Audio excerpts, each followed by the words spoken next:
Hello friends, स्वागत है आपका फिर से my YouTube channel nursing with Mukesh. तो फ्रेंड्स, अपना जो टॉपिक चल रहा है वो है टिश्यू। और टिश्यू की आज तीसरी क्लास है। और पिछली क्लास में जो पिछली दो क्लासें हो गई उसमें हमने पढ़ा था क्लासिफिकेशन ऑफ टिश्यू और दूसरी क्लास में पढ़ा था एपिथेलियल टिश्यू के बारे में। तो फ्रेंड्स, आज हम बात करेंगे कनेक्टिव टिश्यू। उससे पहले मैं आपसे एक रिक्वेस्ट करना चाहता हूं दोस्तों कि यार जितना हो सके चैनल को सब्सक्राइब करें और जो क्लास है उसको शेयर करें अपने फ्रेंड्स को, तो उनको भी इस क्लास का फायदा मिले। और लाइक तो करना ही है वीडियो को। तो फ्रेंड्स, आज हम पढ़ेंगे कनेक्टिव टिश्यू। वैसे मैंने जो फर्स्ट क्लास ली थी टिश्यू की, उसमें भी एक चार्ट बना के सारे टिश्यू को सुपरफिशियली समझाया था कि एपिथेलियल टिश्यू में कौन सा होता है, कौन कौन से टिश्यू होते हैं, कनेक्टिव टिश्यू में कौन कौन से होते हैं, मसल्स टिश्यू में कौन कौन से होते हैं और नर्वस टिश्यू में कौन कौन से टिश्यू होते हैं। तो फ्रेंड्स, आज हम बात करेंगे कनेक्टिव टिश्यू की। डुग्गू, वो पेन देना बेटा। तो फ्रेंड्स, आज हम बात करेंगे कनेक्टिव टिश्यू। जो हमने चार्ट बना के समझा था उसमें मैंने जस्ट आपको सुपरफिशियल बताया था कि कनेक्टिव टिश्यू में क्या क्या होता है, कितने टाइप्स के होते हैं कनेक्टिव टिश्यू। तो आज अपन थोड़ा सा डिटेल में बात करेंगे कौन कौन सी सेल होती है, कनेक्टिव टिश्यू क्या होता है, उसके बारे में बात करेंगे। तो फ्रेंड्स, बिना किसी देरी के स्टार्ट करते हैं कनेक्टिव टिश्यू। चलो, तो आज का हमारा टॉपिक है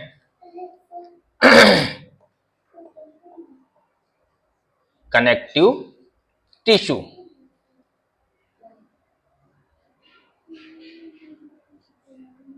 आज का हमारा टॉपिक है कनेक्टिव टिश्यू। फ्रेंड्स, यहां पे देखो, आप नाम से ही पता चल रहा है, कनेक्ट का मतलब होता है जोड़ना या सपोर्ट देना। कनेक्टिव टिश्यू का यहां पे मतलब होगा, कनेक्टिव टिश्यू वो टिश्यू होता है जो हमारे टिश्यू या सेल या ऑर्गन को एक सपोर्ट प्रोवाइड करवाता है। और आसपास इसके जितने भी टिश्यू होते हैं या सेल्स होती है उनको ये क्या करता है, सपोर्ट प्रोवाइड करवाता है। इसलिए इसके नाम से ही पता चल रहा है कि कनेक्टिव टिश्यू का क्या काम होगा। तो फ्रेंड्स, अब अपन आगे बात करें कि कनेक्टिव टिश्यू के बारे में कि क्या क्या होता है इसमें। तो फ्रेंड्स, मैं आपको बताऊं, कनेक्टिव टिश्यू है हमारी बॉडी में लार्ज अमाउंट में पाया जाता है। ये सबसे ज्यादा अमाउंट में यही पाया जाता है, मोस्ट अबंडेंट होता है। अब यहां पे एक टर्मिनोलॉजी है दोस्तों, उसको ध्यान रखना। ये जो टिश्यू है मोस्ट अबंडेंट, अबंडेंट का मतलब होता है लार्ज अमाउंट में या लार्ज नंबर में। सबसे ज्यादा जो बॉडी में टिश्यू पाया जाता है वो कौन सा टिश्यू है, कनेक्टिव टिश्यू, जो मोस्ट अबंडेंट है। या अबंडेंट का ध्यान रखना, लार्ज अमाउंट में पाया जाता है। आप साथ साथ में इंग्लिश की भी टर्मिनोलॉजी आपको याद होती रहे। अबंडेंट का मतलब होता है लार्ज अमाउंट में पाया जाता है। दूसरा, बहुत डाइवर्स होता है। ये क्या होता है, डाइवर्स। डाइवर्सिटी का नाम सुना होगा आपने। डाइवर्सिटी मतलब होता है विविधता। इसमें विविधता होती है, यानी बहुत सारी सेल्स होती है, बहुत अलग अलग टाइप की सेल होती है और कई प्रकार के टिश्यू होते हैं कनेक्टिव टिश्यू में।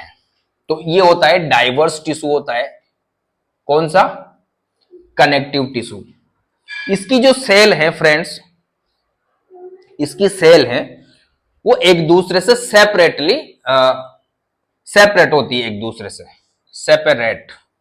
इसकी जो सेल्स होती है कनेक्टिव टिश्यू, जिन सेल से मिलकर बना होता है वो अलग अलग टाइप की सेल्स होती है। उन सेल्स की भी अपन चर्चा करेंगे। दूसरी बात, अपन ने एपिथेलियल टिश्यू में पढ़ा था। एपिथेलियल टिश्यू में क्या होता है, जो इंट्रासेलुलर फ्लूइड होता है, इंट्रासेलुलर मटेरियल होता है या सबस्टांस होता है, जिसको क्या बोलते हैं फ्रेंड्स, मैट्रिक्स।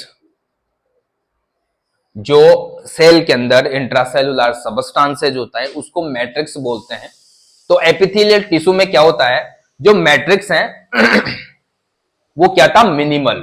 क्या था, मैट्रिक्स मिनिमल था। बट यहां पे जो मैट्रिक्स है वो क्या होगा,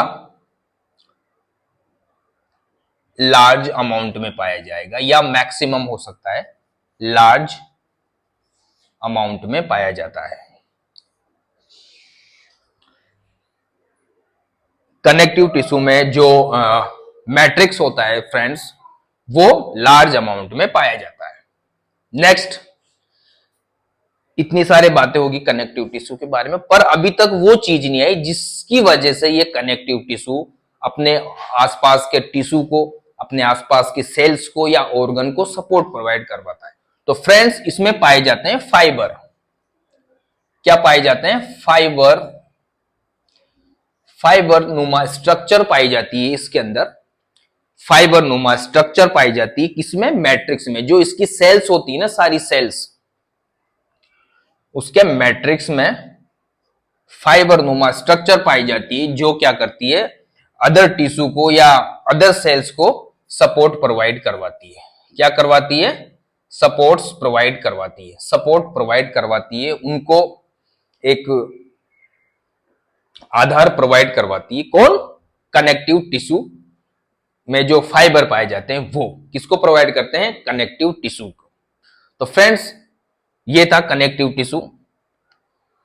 इसमें क्या होता है, एक और बात है, कनेक्टिव टिश्यू में जो ब्लड सप्लाई है ना, वो अच्छी तरह की ब्लड सप्लाई होती है, गुड ब्लड सप्लाई होती है। इसमें जो ब्लड सप्लाई है कनेक्टिव टिश्यू में, उसमें गुड ब्लड सप्लाई होती है, ब्लड सप्लाई गुड, अच्छी ब्लड सप्लाई होती है इसमें। तो फ्रेंड्स, यहां पे मोटी मोटी बात होगी अपने कनेक्टिव टिश्यू के बारे में। क्या होता है कनेक्टिव टिश्यू, सबसे पहले तो नाम से पता चल रहा है कि कनेक्टिव टिश्यू वो टिश्यू होता है जो कनेक्ट करता है। दूसरी बात, मोस्ट अबंडेंट टिश्यू होता है ये, अपनी बॉडी में सबसे ज्यादा मात्रा में, लार्ज अमाउंट में पाया जाता है। डाइवर्स टाइप का होता है, डाइवर्स टाइप का टिश्यू होता है ये, क्योंकि इसमें विविधता बहुत पाई जाती है, सेल में विविधता पाई जाती है, टिश्यू में विविधता पाई जाती है। इसकी जो सेल्स होती है वो वाइडली सेपरेट होती है, एक दूसरे से वाइडली सेपरेट होती है। और इसका जो मैट्रिक्स है, इसकी जो सेल्स होती है उसका मैट्रिक्स लार्ज अमाउंट में पाया जाता है, मैट्रिक्स है वो लार्ज अमाउंट में पाया जाता है। इसके अंदर जो मैट्रिक्स होता है उसमें क्या पाए जाते हैं, फाइबर पाए जाते हैं, जो इसको क्या करते हैं, सपोर्ट, जो कनेक्टिव टिश्यू को ये फाइबर क्या है, एक ऐसी प्रॉपर्टी प्रोवाइड करवाते हैं जिससे ये अदर टिश्यू को और सेल्स को सपोर्ट प्रोवाइड करवाता है। तो फ्रेंड्स, ये थी बात। तो यहां पे अपन कनेक्टिव टिश्यू की बात करें तो सबसे पहले तो सपोर्ट प्रोवाइड करवाता है, ये क्या करवाता है, सपोर्ट प्रोवाइड करवाता है, प्रोटेक्शन देता है, प्रोटेक्शन, इंसुलेशन, इंसुलेशन। यहां पे इंसुलेशन का मतलब होता है कि एक ऐसा आवरण बनाता है। कौन सा टिश्यू बनाता है आवरण, अपन ने इसमें बात की थी कनेक्टिव टिश्यू में, एडिपोज टिश्यू यानी फैट टिश्यू। वो क्या करता है, फैट की अपनी बॉडी में एक लेयर बनती है, जिसकी वजह से हमारे एक कोटिंग बन जाती है, जिसकी वजह से जैसे ठंड का मौसम हो तो उससे बचाने में हेल्प करता है, इंसुलेशन का काम करता है। कौन सा टिश्यू, एडिपोज टिश्यू। आपने सुना होगा दोस्तों, जो ठंडे प्रदेश होते हैं उसमें क्या होता है, जितने भी एनिमल्स होते हैं उनकी स्किन में फैट की मात्रा अधिक पाई जाती है। जो फैट टिश्यू होता है वो अधिक मात्रा में पाया जाता है, जिसकी वजह से उस ठंड से आसानी से बचा जा सकता है। तो ये काम करता है, सपोर्ट, प्रोटेक्शन और इंसुलेशन का काम करता है। कौन, कनेक्टिव टिश्यू। एक और इसका काम है ट्रांसपोर्ट। क्या करता है, ट्रांसपोर्ट। अब ट्रांसपोर्ट कौन करेगा भाई, इसमें अपन ने पढ़ा था कि कनेक्टिव टिश्यू में ब्लड और लिम्फ, ब्लड टिश्यू भी कनेक्टिव टिश्यू का पार्ट है, कनेक्टिव टिश्यू ही है, उसका टाइप है। और एक लिम्फेटिक टिश्यू, वो क्या करते हैं, जैसे ब्लड तो हीमोग्लोबिन, ऑक्सीजन को कैरी करते हैं, ऑक्सीजन में हीमोग्लोबिन जाता है, उसको कैरी करता है। और लिम्फेटिक, लिम्फ जाता है तो उसकी वजह से ये ट्रांसपोर्ट का भी काम करता है। जब अपन ब्लड पढ़ेंगे सारी डिटेल में बात करेंगे, और लिम्फेटिक सिस्टम पढ़ेंगे तो वहां पे लिम्फ की अच्छी तरह डिटेल में बात करेंगे। तो फ्रेंड्स, ये थी मोटी मोटी बात, ये होता है कनेक्टिव टिश्यू। अब कनेक्टिव टिश्यू के टाइप्स पढ़ने से पहले अपन यहाँ पे एक और इंपॉर्टेंट चीज है कि जो कनेक्टिव टिश्यू है वो उसकी सेल बहुत डाइवर्स होती है, बहुत टाइप की होती है सेल्स। तो यहां पे अपन बात करेंगे कि इसमें कौन कौन सी प्रकार की सेल पाई जाती है। तो अब इसके बाद अपन बात करेंगे cell in connective tissue. Connective tissue में कौन कौन सी प्रकार की सेल पाई जाती है, तो उसके बारे में भी बात कर लेते हैं। उसके बारे में बात कर लेते हैं, सेल के बारे में। जो सेल होती है कनेक्टिव टिश्यू में, वो कितने प्रकार की पाई जाती है सेल। तो यहां हेडिंग हो जाएगी अपनी सेल इन कनेक्टिव टिश्यू। क्या? Cell in connective tissue. Cell in connective tissue. कौन सी सेल होती है जो कनेक्टिव टिश्यू में पाई जाती है या जिससे कनेक्टिव टिश्यू मिलके बना होता है। तो हम बात करेंगे एक एक की। पहले मैं लिख देता हूं, 4-5 प्रकार की सेल होती है। फर्स्ट होती है फाइब्रोब्लास्ट। कौन सी होती है फ्रेंड्स? फाइब्रोब्लास्ट। दूसरी होती है ल्यूकोसाइट्स या डब्ल्यूबीसी। ल्यूकोसाइट्स या डब्ल्यूबीसी। तीसरी होती है मैक्रोफेजेज।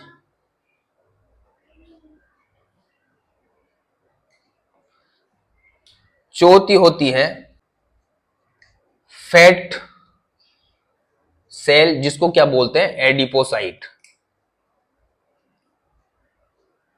उधर चल बेटा। उसको बोलते हैं एडिपोसाइट। पांचवी होती है मास्ट सेल। कौन सी होती है? Mast cell. तो ये मेनली 5 प्रकार की सेल पाई जाती है। फाइब्रोब्लास्ट, ल्यूकोसाइट या डब्ल्यूबीसी, मैक्रोफेजेज, फैट सेल जिसको एडिपोसाइट्स भी बोलते हैं, और लास्ट है मास्ट सेल। तो ये 5 प्रकार की सेल है जो मिलके कनेक्टिव टिश्यू का निर्माण करती है, कनेक्टिव टिश्यू बनाती है। तो अब धीरे धीरे एक एक की बात करेंगे अपन। उससे पहले मैं बता दूं आपको फ्रेंड्स, ये जो डब्ल्यूबीसी है उसके बारे में भी डिटेल में बात करेंगे, वो ब्लड पढ़ेंगे जहां बात करेंगे। अभी यहां सुपरफिशियली बात करेंगे। तो सबसे पहले अपन बात करते हैं कौन सी सेल? फाइब्रोब्लास्ट। सबसे पहले बात करेंगे फाइब्रोब्लास्ट। अपन ने वहां पे पढ़ा था मोस्ट अबंडेंट, एक टर्मिनोलॉजी पढ़ी थी। यहां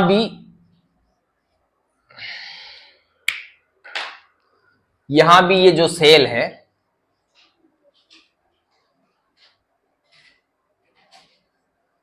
most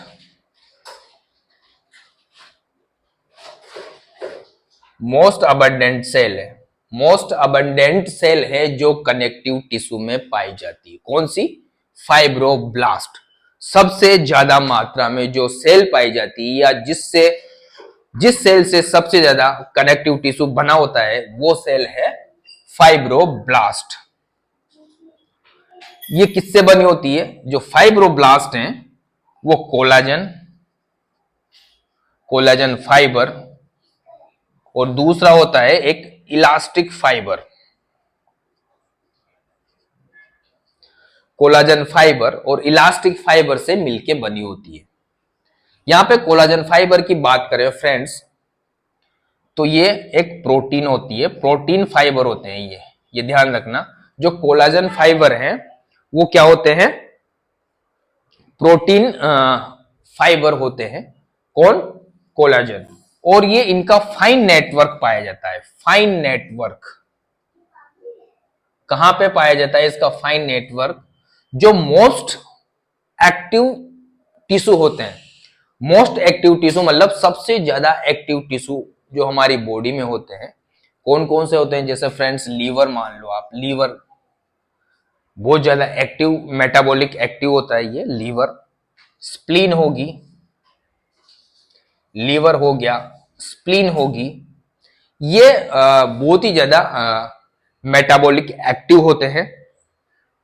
spleen, liver, spleen sorry, हाँ स्प्लीन और लीवर, या लिम्फेटिक टिश्यू भी बोल सकते हो। स्प्लीन लिम्फेटिक सिस्टम का, लिम्फेटिक टिश्यू का ही पार्ट है।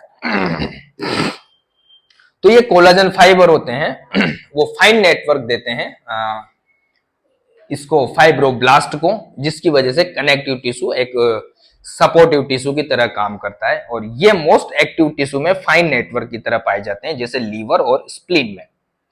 ठीक है फ्रेंड्स, यहां तक कोई दिक्कत नहीं होगी।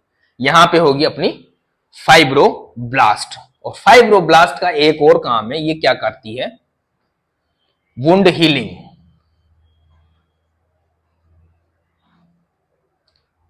वुंड हीलिंग कैसे होगा, टिश्यू रिपेयर से, टिश्यू रिपेयरमेंट का भी काम करती है ये। कौन, फाइब्रोब्लास्ट। जब कोई टिश्यू इंजर्ड हो जाता है या वहां पे रप्चर हो जाता है, तो उस टिश्यू को ये जो फाइब्रोब्लास्ट है ये रिपेयर करती है टिश्यू को, या उस वुंड को हील करती है। फ्रेंड्स, मैंने आपको सेल जब पढ़ा रहा था, मैं सेल में ऑर्गेनेल्स, तो वहां पे मैंने एक चीज पढ़ाई थी, साइटोस्केलेटल, जो एक फाइन नेटवर्क होता है बारीक बारीक फाइबर्स का, वो फाइब्रोब्लास्ट उसी का ही पार्ट है, साइटोस्केलेटल का। तो ये है फर्स्ट जो सेल है जो कनेक्टिव टिश्यू को बनाती है, वो फाइब्रोब्लास्ट है, मोस्ट अबंडेंट है, सबसे ज्यादा पाई जाती है। कोलेजन फाइबर और इलास्टिक फाइबर की बनाती है। कोलेजन फाइबर होते हैं वो प्रोटीन के होते हैं, जो जिसमें इलास्टिसिटी नहीं होती, ठीक है, और एकदम टफ, कठोर, सख्त टाइप के होते हैं। और इनका कोलेजन फाइबर का एक फाइन नेटवर्क पाया जाता है। कहां पे पाया जाता है, जो टिश्यू या ऑर्गन मोस्ट एक्टिवली या अधिक एक्टिवली है मेटाबॉलिक, उनमें पाया जाता है, जैसे लीवर हो गया, स्प्लीन हो गया। और ये जो फाइब्रोब्लास्ट है वो वुंड हीलिंग का भी काम करती है। तो फ्रेंड्स, यहां पे होगी अपनी कौन सी सेल, फाइब्रोब्लास्ट। अब अपन बात करेंगे ल्यूकोसाइट या डब्ल्यूबीसी।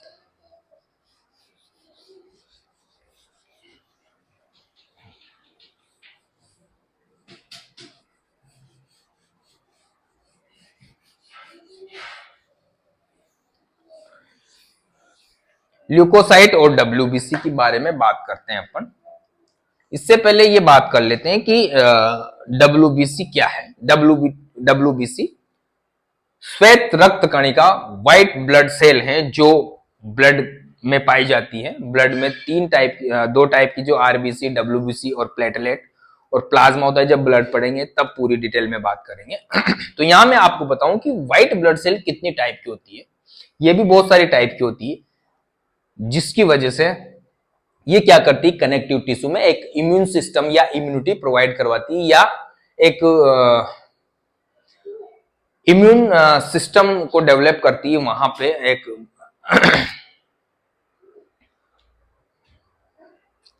डिफेंस मैकेनिज्म को मेंटेन करती है। कौन, डब्ल्यूबीसी। डिफेंस में बहुत हेल्पफुल है ये डब्ल्यूबीसी। तो अपन बात करते हैं डब्ल्यूबीसी कितने प्रकार की होती है। डब्ल्यूबीसी की बात करें तो दो टाइप्स की होती है, ग्रेनुलोसाइट और ए ग्रेनुलोसाइट।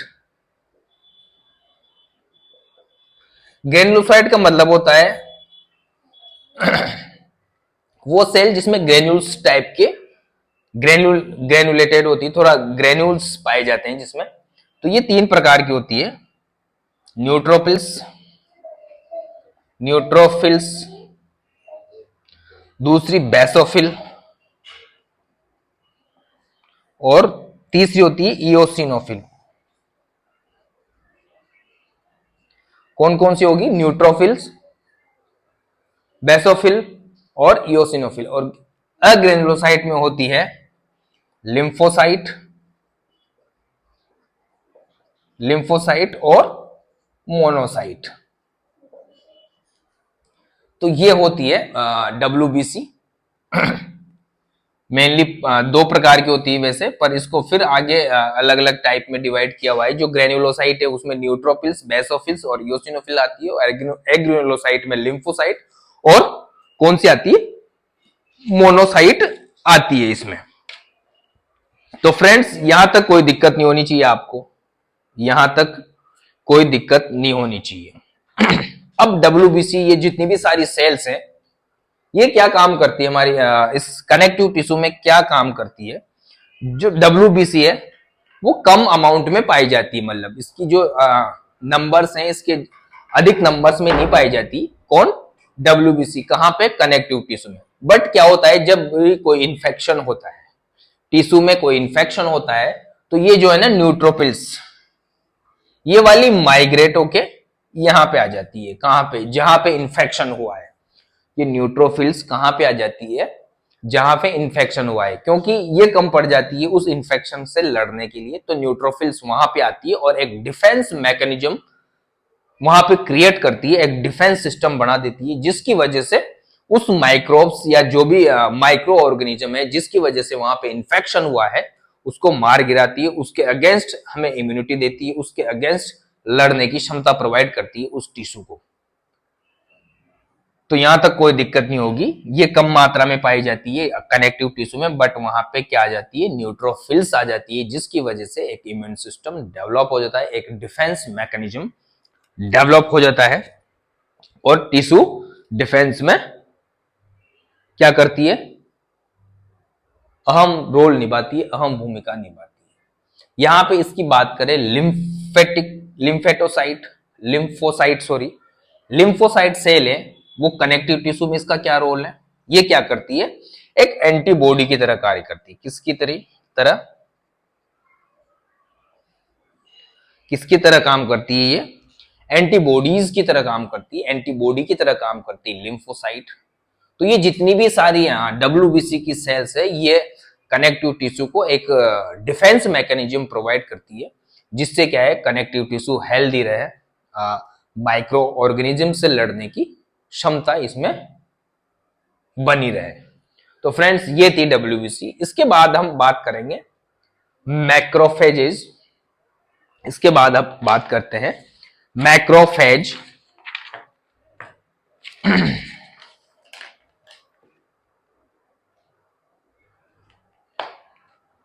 इसके बाद अपन बात करते हैं मैक्रोफेज। दो सेल पड़ी, यहां तक कोई दिक्कत नहीं होगी फ्रेंड्स। आपको अगर कोई दिक्कत हो तो कमेंट करके जरूर बताओ यार। कमेंट करोगे तभी तो मुझे पता चलेगा ना समस्या आ कहां रही है। मेरे में समस्या आ रही है कि आप में समस्या आ रही है। तो फ्रेंड्स कमेंट करके बताओगे तभी कुछ समाधान निकलेगा। बिना बैठे रहने से कुछ नहीं होगा, बैठे रहने से कुछ नहीं होता। कुछ करते रहना चाहिए लाइफ में फ्रेंड्स। कुछ भी करो, गलत नहीं, मतलब सही। आप बैठे रहने से तो बढ़िया है कि कुछ ना कुछ करो। शायद आप उसमें असफल हो जाओ, कोई दिक्कत नहीं, बार बार असफल हो गए, एक दिन तो ऐसा आएगा जब आप सफल हो जाओगे। मैं आपको बताऊं फ्रेंड्स, जब मैं नर्सिंग कर रहा था, एक दो एग्जाम दिए थे, मेरा सिलेक्शन नहीं हुआ था।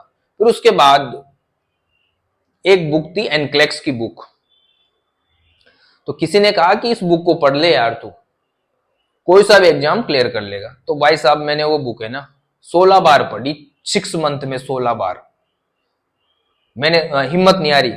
5-6 जगह मेरा सिलेक्शन हुआ, बड़े बड़े इंस्टीट्यूटों में, एम्स हो गया, पीजीआई चंडीगढ़ में भी मैंने काम किया है 4 साल। तो आप हारो मत हो यार, कुछ ना कुछ करते रहो। तो फ्रेंड्स अब बात करते हैं मैक्रोफेज की। नेक्स्ट अपनी जो कनेक्टिव टिश्यू की सेल है, वो कौन सी सेल है, मैक्रोफेजेज।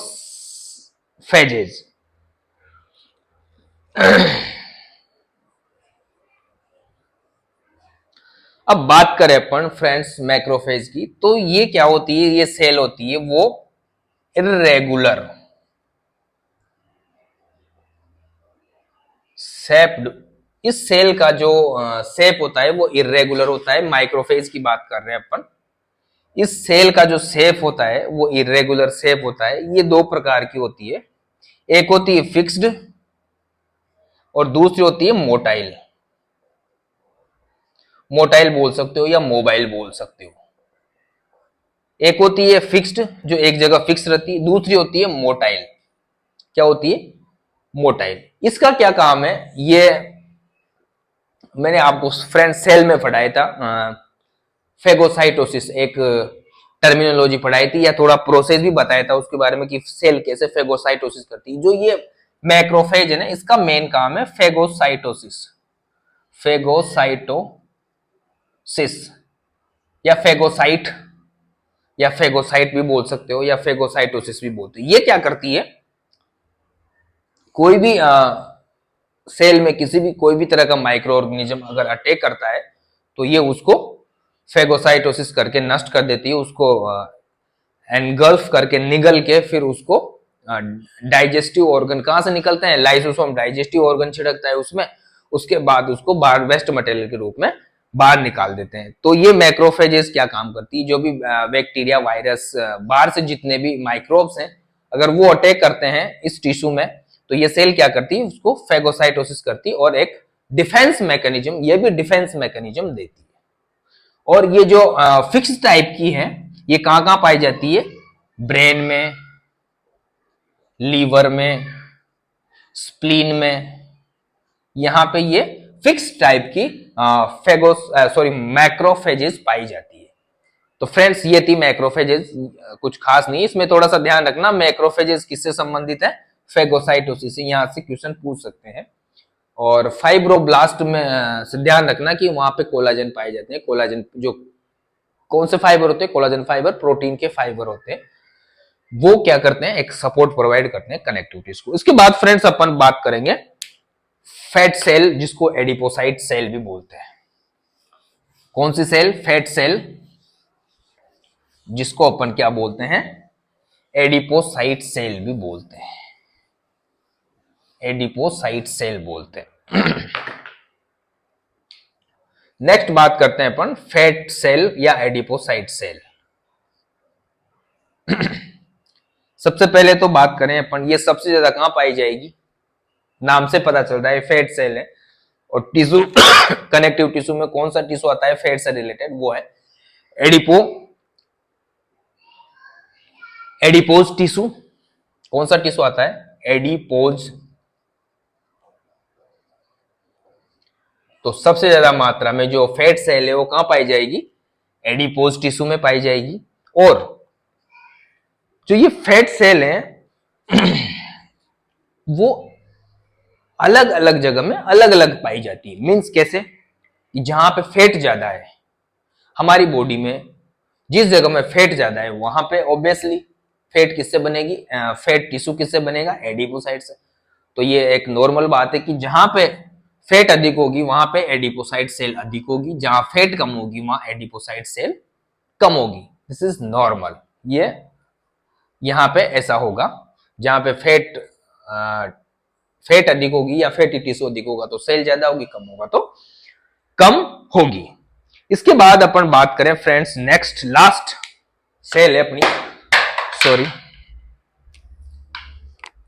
नेक्स्ट जो सेल है अपनी वो है मास्ट सेल।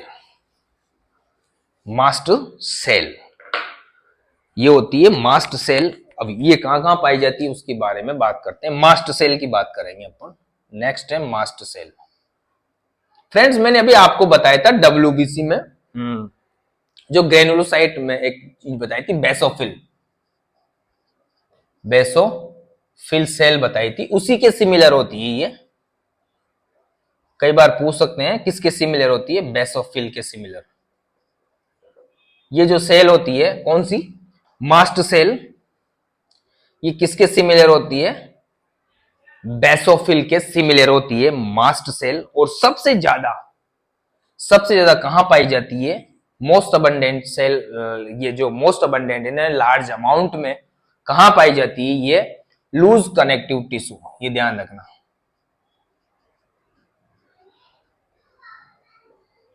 या लूज कनेक्टिव टिश्यू को बनाने में इसकी महत्वपूर्ण भूमिका है, इसका अहम रोल है इसका, मास्ट सेल का।